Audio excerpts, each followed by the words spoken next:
Your departed loved one is carrying chains in purgatory, 7 of them.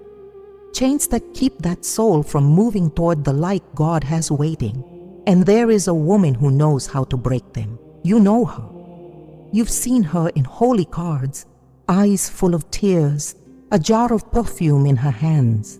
Mary Magdalene, the sinner who knelt at the feet of Christ and walked away free. Saint Teresa of Jesus saw her do something in purgatory on July 22nd that changed forever what we understand about the liberation of souls.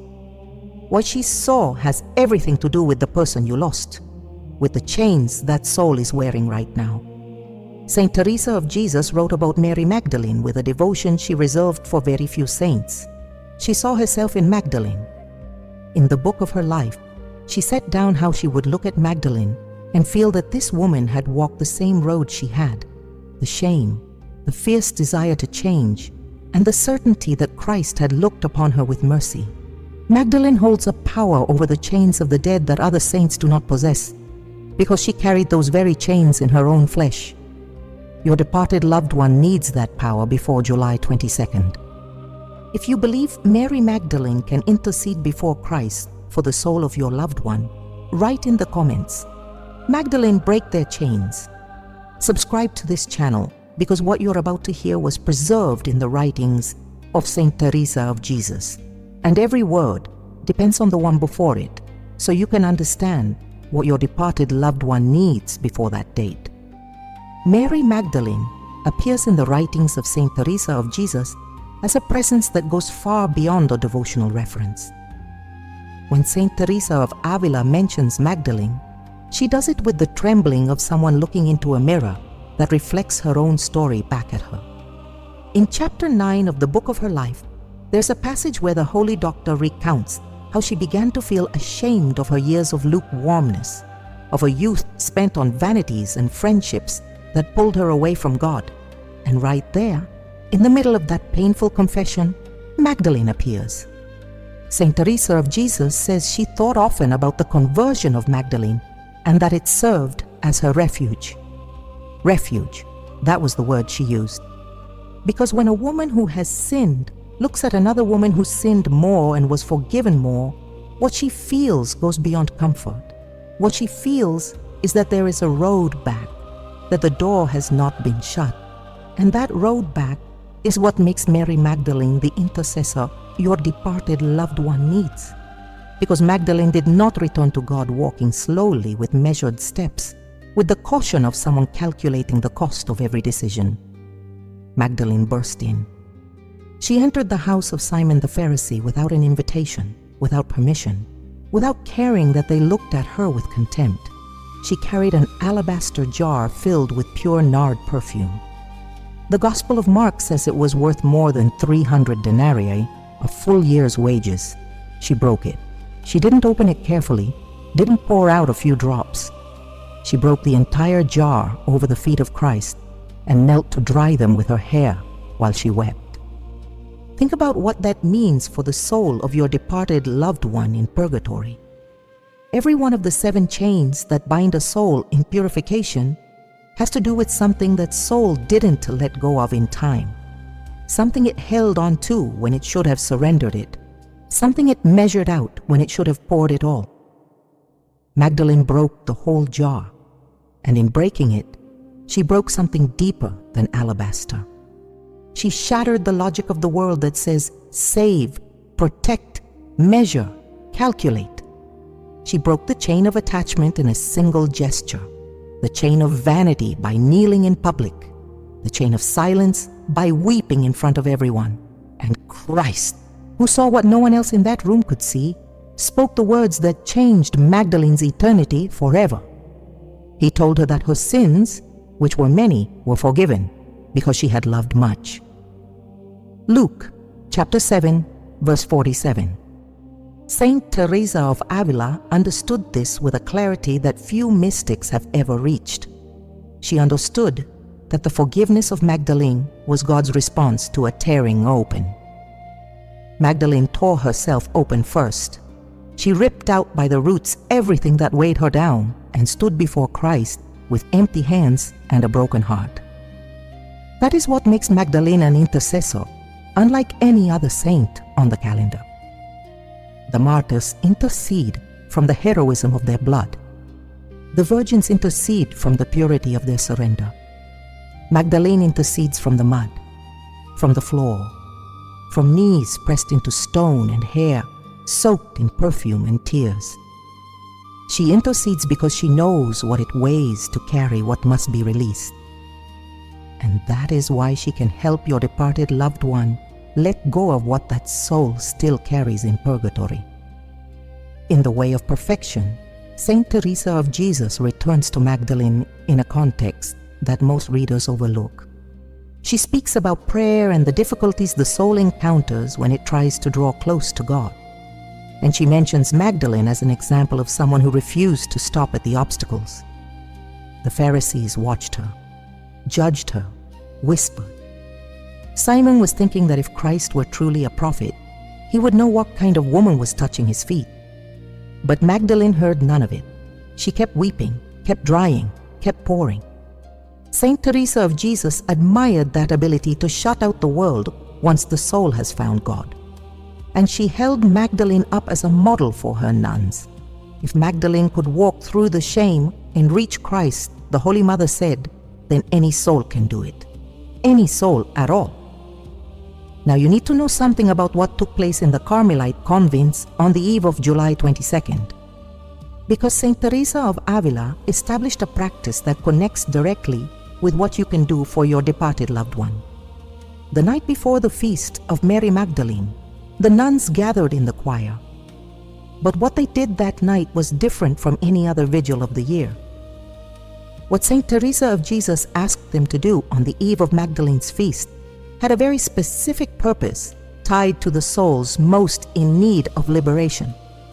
A purpose you will understand when the moment comes to reveal it, because first, you need to know the 7 chains one by one. You need to know what binds your departed loved one in order to understand why that vigil held the power to unbind.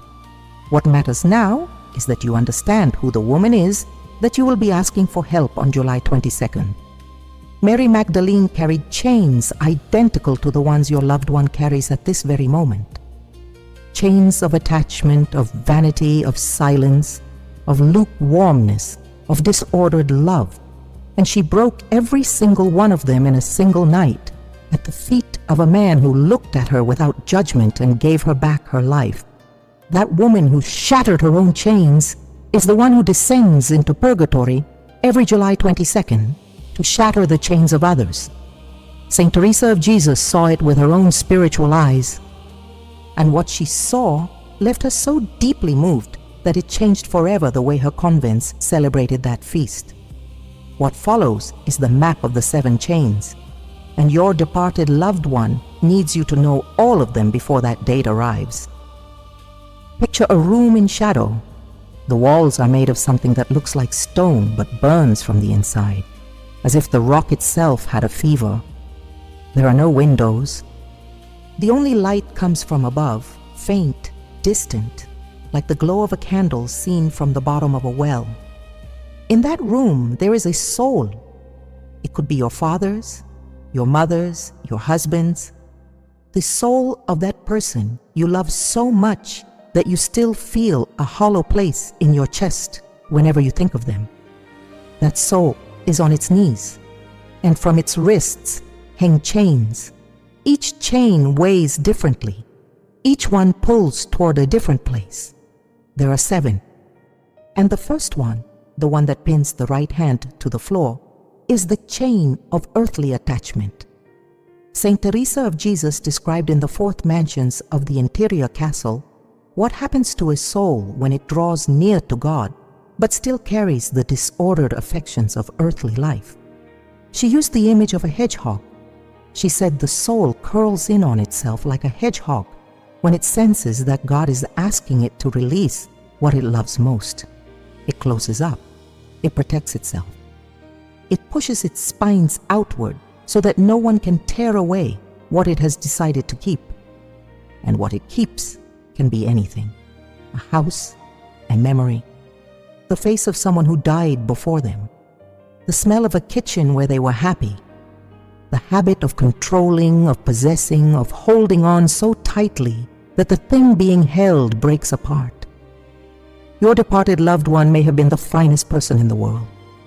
They may have gone to Mass every Sunday, gone to confession every month, received communion with sincere devotion. But if they died clinging to something in this world with more force than they gave to God, that chain is there, pinning their hand to the floor of purgatory, keeping them from raising their arms toward the light that waits for them. Mary Magdalene broke that chain the night of the banquet at Simon's house. What she did with the nard perfume was an act of detachment so fierce that the disciples were scandalized. Judas protested. He said the perfume could have been sold and the money given to the poor. But Magdalene was not calculating the value of the perfume. She was letting go of the most valuable thing she owned. She poured it all out, every last drop, until the jar was empty and the entire house smelled of nard and surrender. That is what Magdalene teaches your departed loved one when she descends into purgatory on July 22nd. She teaches them to let go. She shows them how to open hands that have been clenched too long around something that no longer belongs to them. The second chain is more subtle and harder to see. It is the chain of vanity the soul dragged all the way to death without ever realizing it was there. Because spiritual vanity is the most dangerous vanity of all. Saint Teresa of Avila knew this better than anyone. In the book of her life, she speaks of a time when she enjoyed being thought of as good. She liked it when people saw her as a spiritual woman, devout, close to God. And she confesses, with a kind of honesty that makes her so remarkable, that it took her years to recognize that this was vanity dressed up as virtue. Years. The holy doctor of the Church spent years unable to see what was right in front of her. Your departed loved one may have prayed with fervor, may have given alms, helped their neighbor, served at the parish. But if somewhere in the depths of their heart, a part of them enjoyed being seen doing it, if a part of them felt superior because they received communion, and the neighbor down the street did not, that chain is there. Thin as a silk thread, almost invisible, but stronger than iron because the soul doesn't even recognize it's there. Mary Magdalene destroyed that chain in the most violent way possible. She knelt in public. She humiliated herself before every guest at Simon's table. She wept without hiding. She let down her hair, which was an act of absolute shame for a Jewish woman of her time. Magdalene chose voluntary humiliation as a battering ram against her own vanity. And in doing so, she proved that when a soul decides to break that chain, it breaks all at once. Because vanity feeds on the gaze of others, and Magdalene used that very gaze to kill it. She let every person in that room see her at her most exposed, and in that exposure, the chain snapped. Now you see why Magdalene holds a power over the chains of the dead that no other saint can match. She carried chains identical to the ones your departed loved one carries right now. She wore them for years. She knows their weight, their texture, the way they dig into the flesh of the soul. And she broke them in a single night with a single gesture at the feet of Christ. That gives her spiritual authority. The same authority a doctor carries, who survived the very disease he now treats in his patients. Magdalene knows what your departed loved one feels because she felt the same thing. And that is why she can approach those chains and touch them with hands that were once chained themselves. But there are 5 more chains. And the ones that follow are heavier, darker, harder to break. The 3rd and 4th have to do with sins your departed loved one committed in secret. Sins they never told anyone about. Debts they left unpaid. And to break those chains, Magdalene needs something more than the memory of her own conversion. She needs the specific grace she receives only on the day of her feast. A grace that Christ granted her in a moment Saint Teresa of Jesus witnessed during one of her most intense mystical experiences. a moment that has everything to do with what you can do before July 22nd to cooperate with that grace. How many sins did your departed loved one carry to the grave without ever having spoken them aloud? Think about it for a moment. Really think, because you knew that person. You shared meals with them, slept under the same roof, watched them laugh and cry for years. But there was a region of their soul where you never entered. A room locked with a key where they stored the things that shamed them, the thoughts that crossed their mind during Mass and that they never confessed to any priest, the words they said behind someone's back and later pretended they never spoke, the small acts of pettiness they committed alone, without witnesses when nobody was looking. Venial sins, yes, minor sins if you want to call them that, but sins that piled up over decades, the way dust gathers in a corner nobody sweeps. The third chain of the soul in purgatory is made of that silence. Saint Teresa of Jesus wrote in the Fifth Mansions about something that has drawn the attention of theologians for centuries. She described how the soul, advancing toward God, discovers corners of itself it never knew existed. Dark, damp corners where the things we never wanted to look at hide. And she said something staggering, that while we are alive, we can ignore those corners, walk past them, shut the door, and pretend they aren't there. But when we die, the door opens, and everything we hid comes rushing out with the violence of a river bursting through a dam. Your departed loved one is facing that right now. Every venial sin they kept silent about in life has become a link in that third chain. Every little white lie, every secret judgment against a neighbor, every moment of envy they disguised with a smile, all of it weighs, and the weight grows because in purgatory, the soul sees with total clarity what it saw only through fog while alive. It sees every act, every thought, every omission, and that clarity is what hurts the most because the soul can no longer hide from itself. Mary Magdalene knows that pain. Before she knelt at the feet of Christ, she had to look at her own life with her eyes wide open. She had to acknowledge every lie, every excess, every wasted night. The Church Fathers teach that the conversion of Magdalene began long before the banquet at Simon's house. It began the day she stopped lying to herself, the day she opened the door of that locked room and looked at what was inside without turning away, and she wept. She wept before she ever reached the feet of Christ. She wept alone in her house, in a room where the only witness was her own conscience. The tears she shed in public were the last tears of a weeping that had started in the deepest solitude, days or weeks earlier, when she finally dared to look at herself. That is why Magdalene can break the third chain of your departed loved one, because she went through the same process. She looked at her own guilty silence and broke it with tears. And when she descends into purgatory on July 22nd, she approaches the souls carrying that chain and teaches them to do what she did. Stop hiding. Stop shutting the door. Look at what is inside and hand it over to Christ with the certainty that He already knows, that He always knew, and that He loves them still. The fourth chain is different because it has nothing to do with what your departed loved one did wrong. It has to do with what they failed to do, with the gaps, with the absences, the debts of charity, the good they could have given and did not, the person who needed help and whom your loved one turned away from, the sick neighbor they could have visited and never went to see, the phone call they could have made and never dialed, the reconciliation they could have sought and kept putting off until a tomorrow that never came. Saint Teresa of Avila wrote about this in the book of her Foundations with a frankness that sometimes stings.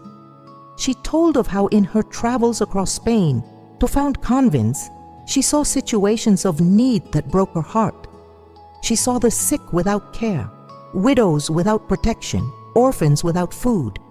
And she also saw devout Catholics who walked right past, people who received communion every Sunday, but crossed the street to avoid the beggar at the church door. Good people. People who prayed the full rosary every night, but people who had built a wall between their devotion and their charity. Magdalene tore down that wall the night of the banquet.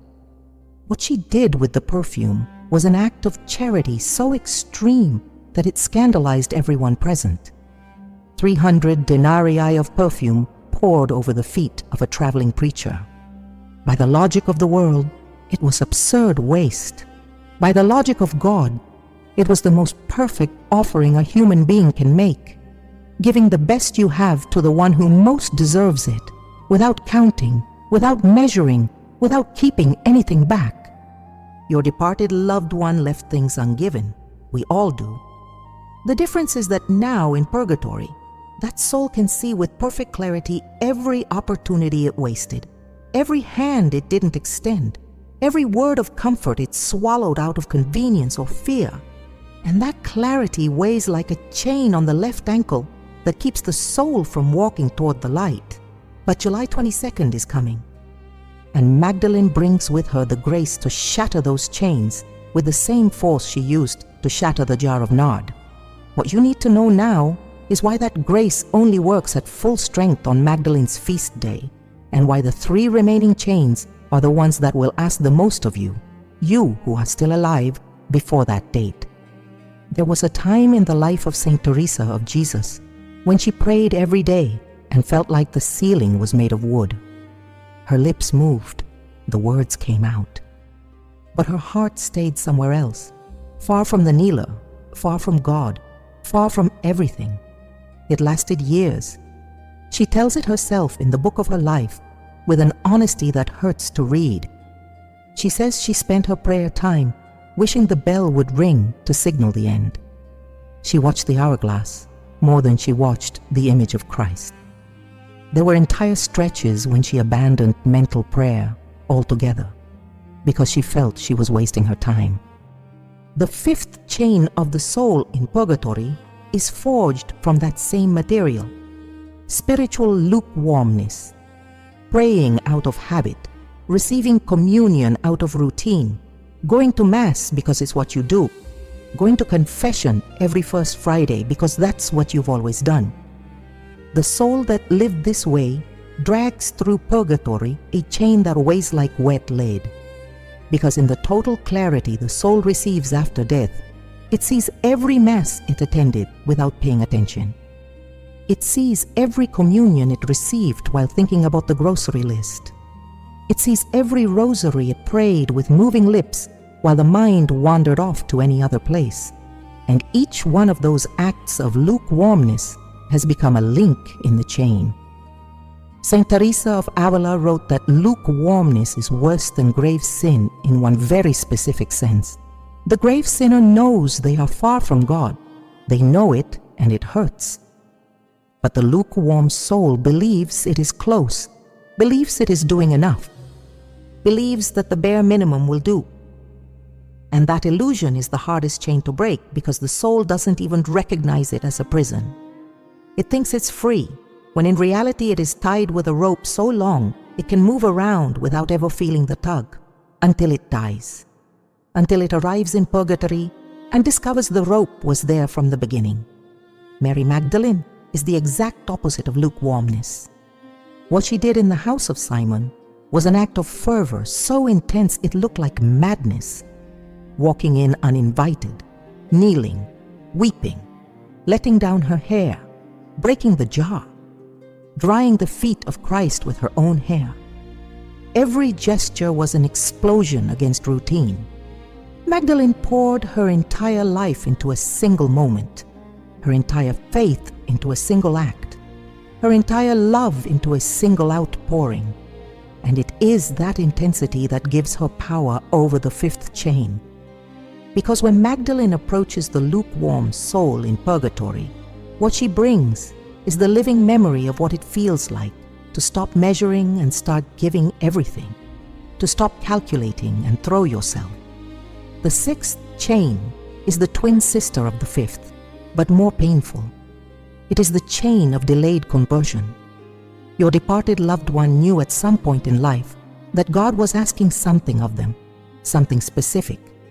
Maybe it was forgiving someone. Maybe it was giving up a habit that was doing them harm. Maybe it was reconciling with a sibling they hadn't spoken to in years. Maybe it was simply taking their faith seriously, stop playing at being Catholic and actually becoming one.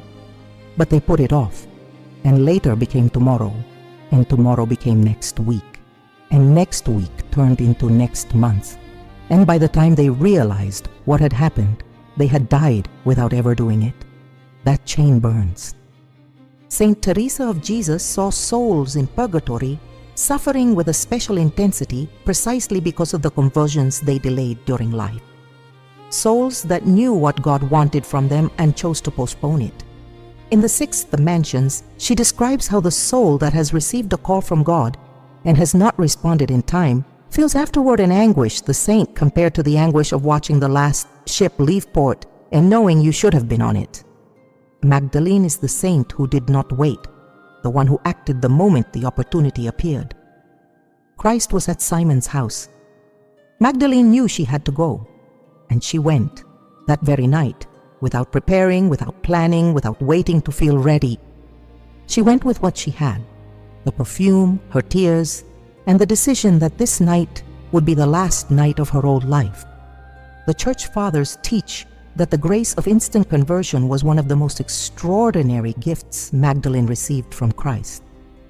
And that gift, on the feast of July 22nd, pours out over the souls in purgatory who carry the chain of having arrived too late. In the convents of the Carmelite Reform, Saint Teresa of Avila established a practice for the eve of July 22nd that ties together everything you have heard so far. On the night of the 21st, the nuns gathered in the choir after Compline.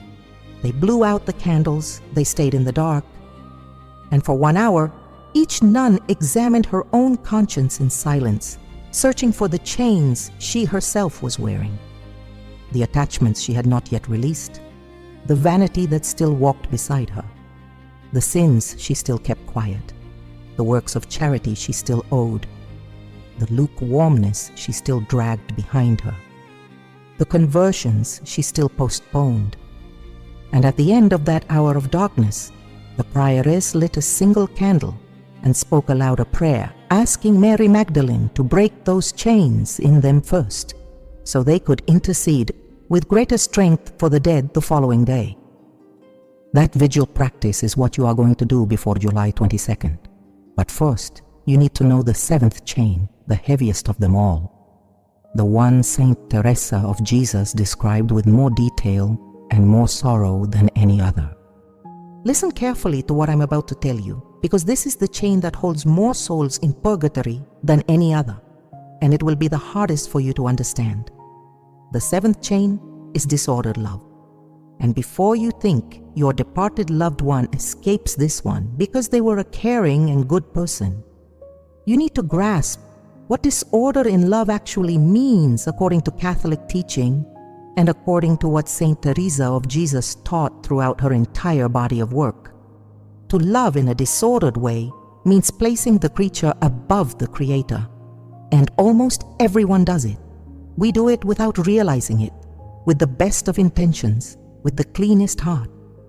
A mother who loves her child more than she loves God is loving with disorder.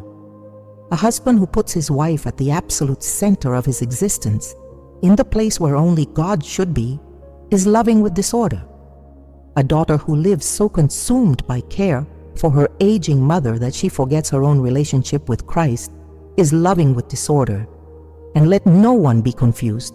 Love for family is holy, it is necessary, it is commanded by God. But the commandment of God clearly states the order.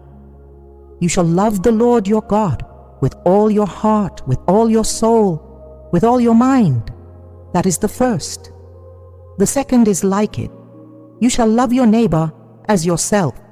God first, then neighbor. When we reverse the order, we forge the seventh chain. Saint Teresa of Avila knew that disorder in her own flesh. In the book of her life, She confesses that for years she kept friendships that pulled her away from God. Friendships that stole hours from her prayer, that distracted her from her vocation, that kept her tied to a social life that prevented her from growing spiritually. And she says something that few modern readers grasp in its full depth, that those friends were good people, decent, upright, even religious. But the bond she had with them had become a chain because they occupied a space in the heart of Saint Teresa of Jesus that belonged to God. It took her years to cut those ties, and when she did, she describes the pain as being like tearing a limb from her own body. But she also says that once she let go, she felt for the first time in a long while that she could breathe. Your departed loved one carried that chain. We all carry it to some degree. The difference is that in life we can release it voluntarily, with pain, but with merit. In purgatory, the soul must wait for the grace of God, through the intercession of the saints and the prayers of the living, to come and break it from the outside. And that is where Mary Magdalene enters with a force no other intercessor can equal. The nard perfume Magdalene poured over the feet of Christ was the thing she loved most in this world. Biblical scholars have studied the meaning of that gesture for centuries and agree on something fundamental. The nard represented everything Magdalene possessed of earthly value, everything that tied her to her former life, everything that gave her identity, status, and material security in a society that prized wealth above nearly everything else. And Magdalene broke it, poured it out, surrendered it without conditions at the feet of Christ. In the spiritual economy of salvation, that gesture amounts to placing God first with such force that no room remains for any creature to sit on his throne. That is what Magdalene brings to purgatory on the day of her feast: the grace to reorder love, the grace to put everything in its proper place within the chained soul. And when that grace touches the seventh chain, the departed soul feels for the first time since death that it can release what it still grips, that it can let go of the people it loved in disorder, that it can keep loving them but place them beneath God, where they always should have been. Now comes what you need to do. Because Magdalene descends into purgatory on July 22nd, but the strength with which she can break your departed loved one's chains depends directly on what you do before that date. The intercession of the saints works within the communion of saints, and the communion of saints is a chain of ordered love connecting the living with the dead through Christ. First, examine your own chains. The vigil practice Saint Teresa of Jesus established in her convents starts with you. Before July 22nd, set aside 1 hour of silence, 1 hour in the dark, the way the discalced Carmelites did it. Examine your conscience. Ask yourself with brutal honesty, what am I clinging to that I should let go of? What vanity am I still feeding? What sin am I still keeping silent? What good am I failing to do out of laziness or fear? Where have I settled into lukewarmness? What conversion have I been putting off? Who am I loving more than God? Second, go to confession before the 22nd. A clean, thorough confession without rushing. Bring to that confessional the 7 chains you yourself carry. Because when you ask Magdalene to break the chains of your departed loved one, your own chains need to be already broken. Intercession from a soul that is clean and in a state of grace carries infinitely more power than intercession from a soul that is stained. Third, offer the Mass on July 22nd for your departed loved one. Speak with your parish priest before that date. Ask that the Mass be celebrated with the specific intention of liberating your loved one from the chains that hold them in purgatory through the intercession of Saint Mary Magdalene.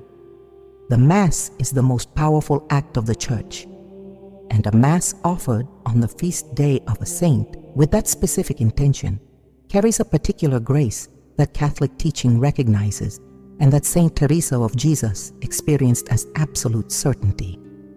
The hands of Mary Magdalene were glowing. That was the first thing Saint Teresa of Jesus could make out in that mystical experience that left her trembling for hours.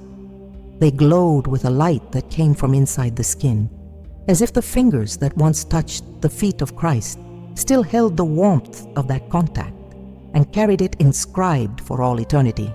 Saint Teresa of Avila tried to describe that glow in her writings and admitted that words fell short. She said it was something like what happens when you stare at an ember in the total darkness of a moonless night. You know it is fire, you know it burns, but the beauty of the glow keeps you from looking away, even when you want to.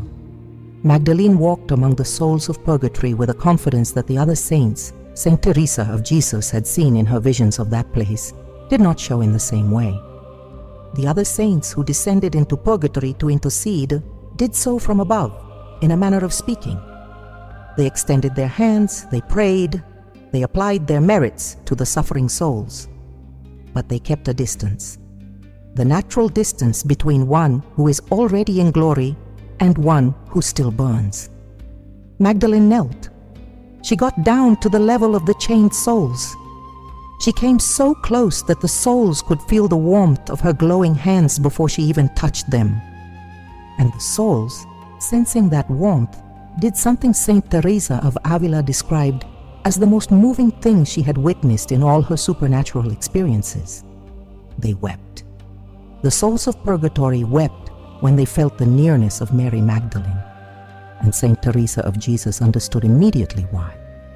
They wept because they recognized in Magdalene someone who had been where they were, someone who had fallen as deep as they had, or deeper still, someone who had carried the same chains, someone who knew exactly how the weight of accumulated sin feels, the shame of silence, the paralysis of lukewarmness, the disorder of misplaced love. Magdalene had known all of it, had lived it in her own flesh, and the souls knew it. That is why they wept, because when someone who has suffered your same pain draws near and looks at you without judgment, the tears come on their own. Tears of relief, of recognition, of knowing that someone understands what you're going through. And then Magdalene touched the chains. Saint Teresa of Jesus saw how she did it and described the process with a detail that takes your breath away. Magdalene took the chain with both hands. She gripped it firmly, and onto the white-hot metal that formed each link there fell a drop, a tear. The same tears Magdalene shed over the feet of Christ in the house of Simon the Pharisee are still alive in the spiritual economy of the communion of saints. Every tear that fell that night upon the feet of the Lord was gathered up by divine grace and stored for eternity. And on July 22nd, on the feast of Mary Magdalene, those tears are set in motion. They descend into purgatory with her. And when one of those tears touches a link of a soul's chain, the link opens. Saint Teresa of Avila saw how it opened. She saw the red-hot metal yield before the tear, as if the tear were acid and the metal were wax. She saw the chain come loose from the soul and fall to the floor of purgatory with a sound she described as that of a cracked bell, a hollow, sad, final sound, the sound of something that had held someone down far too long, someone who had already paid enough. And she saw the freed soul lift the hand that had been bound and stare at it in astonishment, the way a person, waking from a long and painful dream, stares when it has finally ended. But Saint Teresa of Jesus saw something more, and it changed her forever. She saw that Magdalene wept while she broke the chains. Each time one of her tears fell on a link, another fresh tear sprang from her eyes, as if the act of freeing a soul from purgatory cost her a pain of her own, as if every chain she broke reminded her of her own chains, her own past, her own darkness before she found Christ. And Saint Teresa of Avila understood in that moment that Magdalene's intercession has a price. Magdalene pays with her own memory of pain for every liberation she achieves, and that spiritual cost is what makes her intercession so powerful, because the grace of God multiplies the merit of one who intercedes from a wound that is her own. What you can do to cooperate with Magdalene on July 22nd begins with your own tears. Saint Teresa of Jesus understood it that night in her cell and passed it on to her nuns with urgency. When you pray for your departed loved one on the feast of Mary Magdalene, do not pray with dry lips. Pray from the place where it hurts most. Pray remembering the face of the person you lost. Pray thinking of everything you left unsaid. Pray carrying the chains you yourself still wear and offer them. Because when your tears join with Magdalene's in the communion of saints, the force with which Magdalene can break your departed loved one's chains multiplies. Your pain becomes a tool of liberation. Your weeping becomes holy acid on the metal that binds your loved one. That is the vision Saint Teresa of Jesus received. That is what she saw.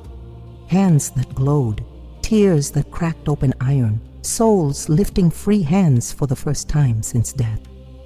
And now you need to know exactly how to prepare for July 22nd, step by step, prayer by prayer, so that Magdalene can do for your departed loved one what Saint Teresa of Avila witnessed that night that left her trembling until dawn. July 22nd falls on a Tuesday this year. That gives you several days to prepare everything you need.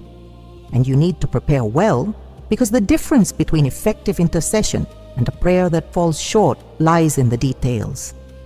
Saint Teresa of Jesus was a practical woman.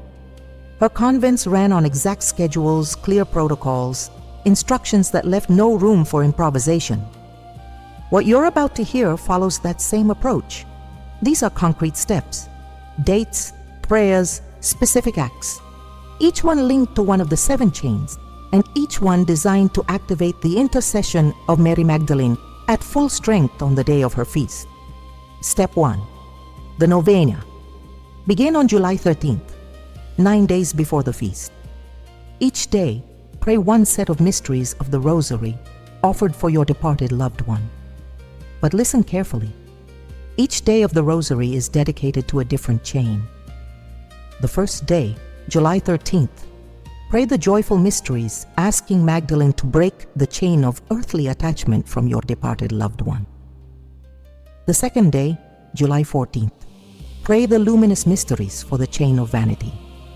The third day, the sorrowful mysteries for the chain of guilty silence. The fourth day, the glorious mysteries for the chain of debts of charity. The fifth day, return to the joyful mysteries for the chain of spiritual lukewarmness. The sixth day, luminous mysteries for the chain of delayed conversion. The seventh day, sorrowful mysteries for the chain of disordered love. The eighth day, pray the glorious mysteries, asking Magdalene to prepare herself to descend into purgatory. And on the 9th day, July 21st, the vigil, pray the entire Rosary. All 20 mysteries, offered together for all 7 chains of your departed loved one at once. Step 2. The fast on the 21st. On the vigil of the feast of Mary Magdalene, fast. The Carmelite tradition, Saint Teresa of Avila established for her nuns, included a strict fast the night of the 21st. The nuns ate only bread and water for supper. You don't need to go that far, but you do need to offer a real bodily sacrifice. Eat only one full meal that day. Offer the hunger you feel for your departed loved one.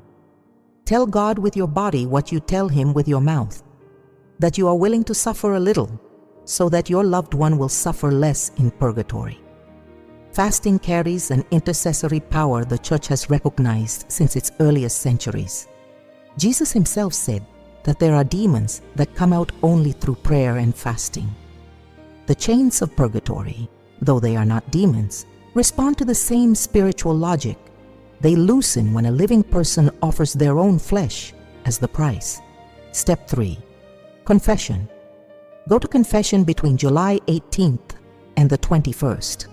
Not earlier, because you need your soul to be as clean as possible when the 22nd arrives. And when you confess, do something most Catholics never do. Tell the priest you are preparing to intercede for a departed loved one on the feast of Saint Mary Magdalene. Ask him to include in your penance a prayer for the souls in purgatory.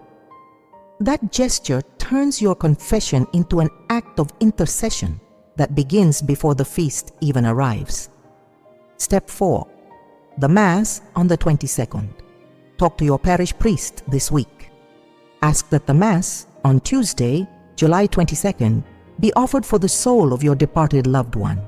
If the parish already has an intention for that day, ask that your particular intention be added. If even that isn't possible, attend the Mass anyway and offer your communion for your departed loved one in silence. Eucharistic communion offered for a soul in purgatory is the most powerful act a Catholic can perform for their dead. Saint Teresa of Jesus said it in words that leave no room for doubt. In her writings, she explains that every communion offered for a departed soul has a direct effect on the soul suffering in purification, and that this effect multiplies when it coincides with the feast of a saint who holds intercessory power over the chains of purgatory. Step 5. The hour of darkness. On the night of the 21st, before you go to bed, turn off every light in your room, sit in silence, and for at least 30 minutes, examine your conscience, searching for the 7 chains in your own life, the attachments you carry, the vanity you feed, the sins you keep silent, the good you fail to do, the lukewarmness in your prayer, the conversions you postpone, the love you have placed above God. Acknowledge each one, give it a name. And when you finish, light a single candle and say aloud, Mary Magdalene, you who broke your chains at the feet of Christ, break mine now and those of my departed loved one. I ask you this in the name of Jesus, through the intercession of Saint Teresa of Jesus, who saw you do what I am asking you to do. Step 6. Continuous prayer on the 22nd. On the day of the feast, from the moment you wake until the moment you go to sleep, carry your departed loved one in your thoughts. Every time you think of them during the day, say in silence, Magdalene, break their chains. It is a brief aspiration, but loaded with intention. The theologians of Carmel teach that short prayers repeated throughout the day have a cumulative effect that can surpass that of a single long prayer said once. Saint Teresa of Avila knew this. She herself practiced aspirations with a constancy her nuns admire. One word, one phrase, shot toward heaven like an arrow every few minutes. That is everything you can do. And that is everything Magdalene needs from you in order to break the 7 chains of your departed loved one on July 22nd. But there is something left to say about what happens when the last chain falls. Sisters, what I saw last night, I cannot keep to myself. You need to know before dawn breaks. That is how Saint Teresa of Jesus spoke to her nuns the morning after the vision I have just described. She woke them before matins.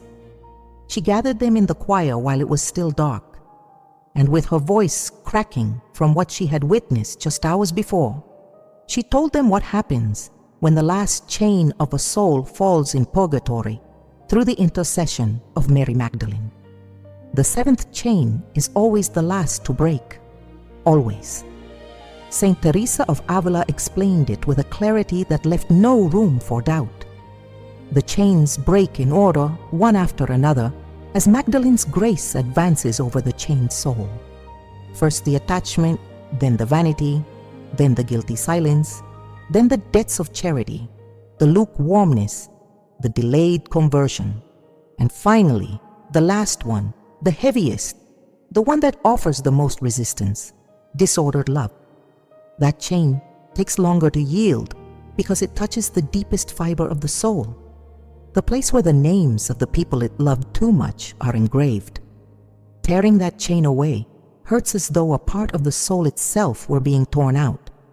But Magdalene knows how to do it without destroying the love. That is the key to everything you have heard tonight. Magdalene breaks the chain of disordered love, but she preserves the love itself. What she destroys is the disorder. What she keeps intact is the affection. Your departed loved one will go on loving their children, their spouse, their mother, their father, you, but they will love them from the right place. They will love them with God above. They will love them the way God intended from the very beginning. And when that happens, when the order is restored within the soul, the final chain breaks with a sound Saint Teresa of Jesus described in a way her nuns never forgot. She said it sounded like the cry of a newborn. The first time a baby breathes outside its mother's womb, the air fills its lungs and it screams. A scream that sounds like pain but is actually life. The sound of something beginning, of someone arriving in a new world. Saint Teresa of Avila said that when the seventh chain broke in her vision, the freed soul let out a sound like that cry. A cry that rose from the deepest center of its spiritual being. A cry that was pain and joy at the same time. Pain for everything it had suffered while wearing those chains. Joy for the freedom it finally felt in every corner of its existence. And what happened next was what left Saint Teresa of Jesus trembling until dawn. The soul, free now of all 7 chains, began to rise.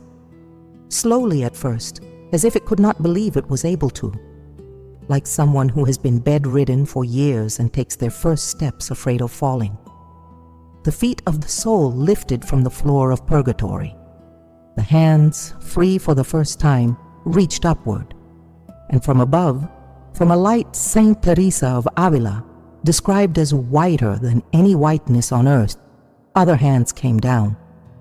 Luminous hands that took hold of the freed soul's hands and drew it upward with an infinite tenderness.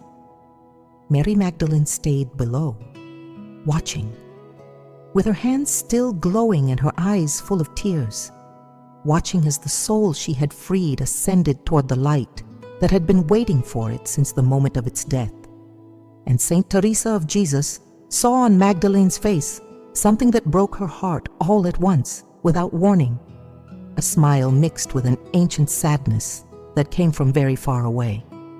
The smile of someone who has fulfilled her mission. The sadness of someone who remembers she too was once chained and knows what it feels like. That mixture of joy and sorrow is the mark of Mary Magdalene, the mark of the penitent who never forgets her sin, because her sin is what makes her able to help other sinners. Your departed loved one can be that soul, your father, your mother, your husband, your wife, your son, your sister. That person you lost and who lives lodged in your chest like a thorn that aches every time you breathe deeply. That person is somewhere in purgatory, carrying chains that weigh more than you can imagine. And on July 22nd, Mary Magdalene is going to descend to where they are. She is going to kneel beside them. She is going to take their chains in the hands that touched the feet of Christ. And she is going to weep over every link until it opens. But she needs your help. She needs your novena, your fast, your confession, your mass, your hour of darkness, your continuous prayer. She needs you to do everything you have heard tonight before Tuesday, the 22nd arrives, because the intercession of the saints works in communion. Magdalene brings the grace Christ gave her. You bring the sacrifice your love for your departed loved one asks of you. And together, grace and sacrifice break what neither of them could break alone.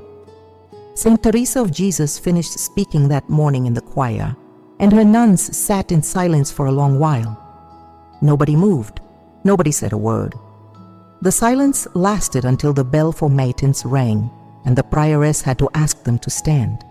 But when they rose to their feet, every one of them had wet eyes, because each of them in that silence of the dark choir had been thinking of someone, a dead father, a mother who departed without reconciliation, a blood sister who had spent years in purgatory, and all of them knew in that moment what they had to do before July 22nd. You know it now too. Now you know what Saint Teresa of Jesus saw. You know how Mary Magdalene descends into purgatory on the day of her feast, with hands lit by the glow they have carried since the night they touched the feet of Christ. You know that those hands take hold of the chains binding captive souls and break them with tears that have been alive for 2,000 years in the spiritual economy of the communion of saints. You know what the 7 chains are? The earthly attachment your departed loved one took to the grave, the vanity they dressed up as virtue throughout their life, the guilty silence that filled itself with invisible links, the debts of charity they accumulated without realizing it, the spiritual lukewarmness with which they prayed too many times, the conversion they delayed until it was too late, and the disordered love that placed creatures above the Creator. You know all of this because you stayed, because you listened to every word from the beginning to right here. And what you have received tonight holds a value that cannot be measured by the clock or by the minutes you spent listening. It is measured by what is going to happen on July 22nd in purgatory when you do what you've been taught. When you begin the novena on July 13th, praying each mystery of the rosary linked to a different chain. When you fast on the vigil with the intention of offering your hunger for your departed loved one. When you go to confession with your soul laid open between the 18th and the 21st, clean, unhurried, carrying your own chains to the confessional. When you request the Mass on the 22nd with the specific intention you've been given. When you sit in the dark on the night of the 21st and examine your conscience, searching for the 7 chains in your own life, with the honesty God asks of you and that you owe Him. When you wake on Tuesday the 22nd and carry your departed loved one in every thought from the first light of day to the last prayer of the night, repeating in silence the aspiration you now know by heart. Mary Magdalene is going to do her part. You have to do yours. And when those 2 forces meet in the communion of saints, the chains of your loved one are going to give way. They are going to open one by one, and the soul of the person you love is going to feel for the first time since death that it can lift its hands toward the light with nothing holding it back. That is what you take with you from tonight. The certainty that you can do something real for your departed loved one before July 22nd. The certainty that there is a saint who knows how to break chains because she broke her own. And the certainty that Saint Teresa of Jesus saw it with her own spiritual eyes and passed it on to her nuns so it would reach you, here, now, at the exact moment you needed most to hear it. But there is something I need to tell you before I go. Something about your soul, about your own spiritual life, about the chains you yourself carry while you are still alive, and that you can still break before it is too late. Because everything you have learned tonight about the 7 chains of purgatory applies to you as well. Every one of those chains may be forming right now in your soul without your knowing it.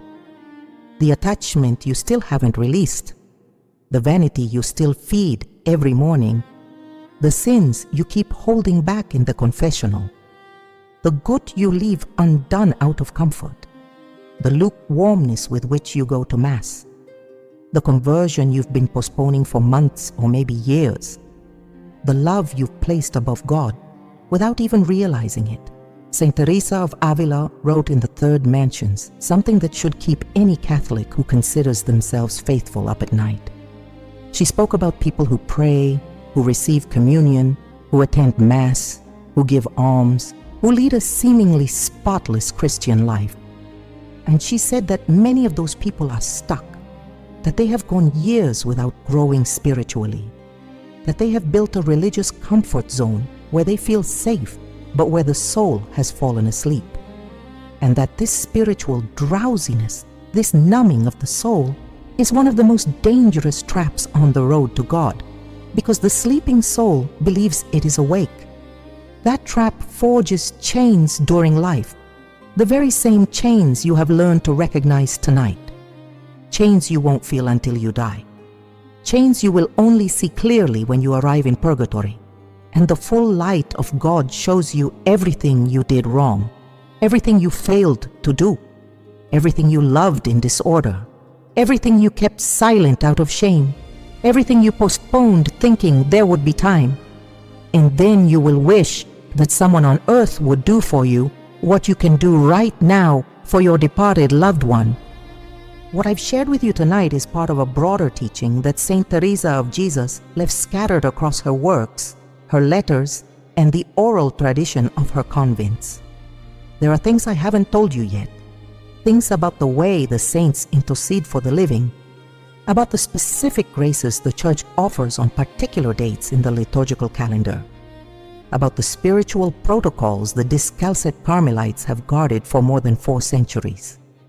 Each one of those teachings can change your spiritual life and the lives of your departed loved ones in ways you cannot even imagine today. If what you heard tonight has touched your heart, if something stirred inside you while you listened about the chains and the glowing hands of Magdalene, then you need to keep listening.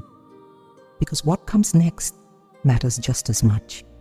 The teachings of Saint Teresa of Jesus on purgatory, on the intercession of the saints, and on preparing the soul for eternity are an ocean from which tonight you have drunk only a single glass. And every sip you take from that ocean will bring you closer to the truth your soul needs in order to arrive clean at its meeting with God. There is more waiting for you.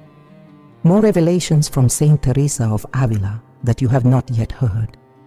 More spiritual tools that the Carmelite tradition has kept for moments like this, when a living soul searches desperately to help a departed soul and does not know how to do it with the full power the Church places at your disposal. There are teachings on how each sacrament acts upon the souls of purgatory. There are prayer protocols for liturgical dates that multiply the strength of your intercession. There are things the discalced Carmelites have handed down from generation to generation inside their convents. Things Saint Teresa of Jesus left recorded in letters, in instructions to her prioresses, in pages of her books that most readers pass right over. What lies ahead will give you answers you have been searching for. Answers about your dead, about your own death, about what awaits your soul when it crosses the threshold. And every answer will come from the mouth of the same woman who has spoken to you tonight. Saint Teresa of Jesus, doctor of the Church, discalced Carmelite, mystic who saw purgatory and who wrote down everything she saw so that you could find it centuries later at the very moment you needed it most. May the peace of Christ fill your home tonight. May that peace slip beneath the door and settle into every corner where you have wept for your loved one. May Mary Magdalene, the penitent who broke her chains at the feet of the Lord, intercede for your departed loved one from now until July 22nd, and beyond that date, every day, every hour, every time you speak her name in prayer. May Our Lady of Mount Carmel cover your loved one with her mantle in purgatory and draw them closer to the light that has waited for them since the moment of their death. And may Saint Teresa of Jesus, who walked through this world carrying her own chains until Christ broke them one by one, with the same patience a father uses to untie the knots in his child's shoes, walk with you through the days ahead as you prepare everything you need to prepare for that date. You are not alone in this. You never were. The communion of saints surrounds you at this very moment, like an invisible embrace that holds your faith when it falters and lifts your prayer when you feel it goes nowhere. Your prayer reaches. It always reaches. Every rosary, every fast, every mass, every tear you shed crosses the veil that separates the living from the dead and falls where it needs to fall. And on July 22nd, when Mary Magdalene descends into purgatory with glowing hands and tears at the ready, your prayer will be there, waiting for her, joined with the prayers of thousands of souls who heard the same words you heard tonight and who are going to do the same things you are going to do. May God bless you and yours. May God bless your departed loved one. And may the grace of Mary Magdalene, born of the most sincere repentance the world has ever known, fall upon the chains of your loved one and break them forever. In the name of the Father, and of the Son, and of the Holy Spirit. Amen.